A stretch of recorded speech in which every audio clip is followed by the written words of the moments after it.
Aujourd'hui que j'ai participé à ce festival, je ne savais pas que c'était un festival de 3 jours. C'est aujourd'hui que j'ai le su. Mais j'ai vraiment aimé toutes les thématiques pour la journée d'aujourd'hui.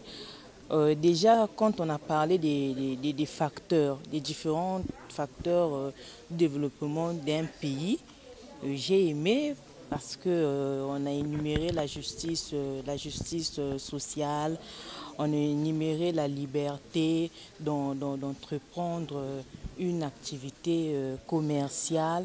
Donc on a énuméré pas mal de thèmes. Vraiment, j'ai aimé et aussi sur l'incarnation, la spiritualité, comment l'homme a commencé et enfin sur les différents types de mbongi.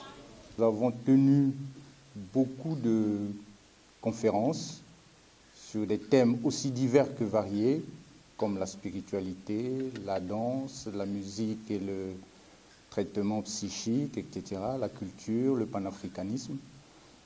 Nous n'avons pas pu épuiser tous les thèmes qu'on avait prévus. Ngenda a été élevé par sa maman dans des conditions misérables, médiocres, et c'était la famille la plus démunie de la contrée. Ngenda a été rejeté par la société parce qu'on disait c'est un porteur de malheur. Comment peut-il naître le même jour et à la même heure? Les contes font partie de la culture africaine. Je ne dirais pas que le conte est d'origine africaine, mais les contes africains, à chaque conte, nous avons une notion de morale. Et les contes en Afrique, partout dans le monde d'ailleurs, faisaient partie des premières écoles. Donc ce n'était pas des temples, des églises importées, mais c'était...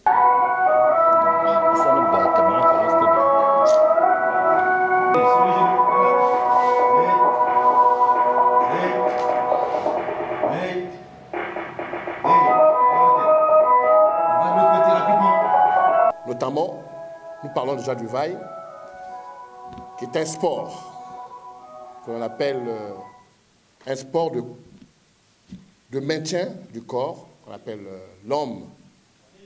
Ça se pratique un peu comme ce que nous connaissons du Brésil, qu'on appelle la capoeira. Le Vai aussi ressemble vraiment à la capoeira, mais c'est une créativité vraiment africaine, née de la matrice africaine, donc du génie africain et du génie congolais. L'invention que nous ne pouvons citer ici là parce que nous avons besoin effectivement d'une aide quand même, d'un appui des autorités congolaises ou bien de toute personne africaine qui vont découvrir effectivement déjà aujourd'hui ce que nous avons à présenter. Nous avons un jeu qui est aussi un guide d'orientation sociétale qu'on appelle le Muntra. Vous voyez, c'est vraiment un coffret, un pouvoir, une connaissance et le développement de l'Afrique.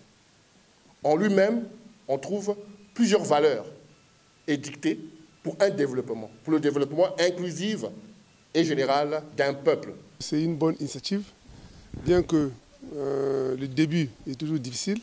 L'aspect africaine, je dis qu'elle n'existe pas, sinon que la spiritualité faite par les Africains. Voilà. Et déjà, sans spiritualité, il n'y a pas de développement, il n'y a pas de civilisation. Vous verrez que toutes les civilisations qui ont marqué l'histoire de notre humanité ont été soutenues à la base par une spiritualité.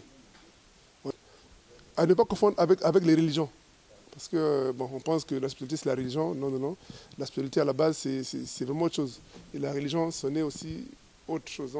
Désormais, Tamacha la Kamit devrait être inscrit dans nos agendas. L'année prochaine, vous pouvez être sûr que nous préparerons, nous vous offrirons un premier événement. Donc, d'ores et déjà, vous pouvez commencer à vous préparer pour les futurs candidats, pour les interventions, pour les expositions, parce qu'il était prévu à l'origine qu'on fasse des expositions également de nos artistes, de nos artisans. Ça n'a pas été le cas, mais pour la prochaine et la future session, il est clair que nous prendrons tout le temps et de vous prévenir aussi suffisamment à l'avance pour que le premier événement soit une réussite. Je voulais profiter de cette occasion pour remercier nos partenaires, la Maison Russe, animée par Madame Maria, qui nous a accompagnés, le Centre culturel français, non, désormais Institut français du Congo, bien sûr la télévision congolaise. Orpheline de père et de mère et rejetée par sa famille et par sa société. La maman d'Nkenda a souffert pour élever Nkenda. Cette fois-ci, Nkenda grand est marié. La maman continue à souffrir avec sa gendre et avec son fils. Il partait tous les jours au champ pour aller chercher le feu de bois.